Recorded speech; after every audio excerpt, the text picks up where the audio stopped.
Hello everyone, এখানে আমি 3 KG গরুর সিনার মাংস নিয়েছি। গরুর মাংসগুলো ধোয়ার আগেই আপনাদেরকে দেখাচ্ছি। খুব সুন্দর টাটকা আর ফ্রেশ মাংসগুলো ধুয়ে নিয়েছি, একটা হাঁড়ির মধ্যে দিয়ে দিচ্ছি। মাংসগুলো আজকে হাতে মেখে স্পেশাল ভাবে ভুনা করব।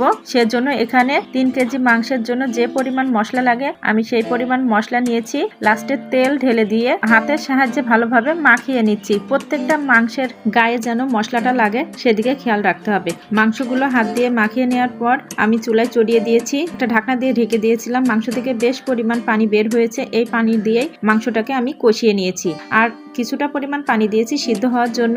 এই পানিতে আমার মাংসগুলো সিদ্ধ হয়ে যাবে। লাস্টে কয়েকটি শুকনো মরিচ আর একটা ভাজা মশলা বেটে অ্যাড করেছি।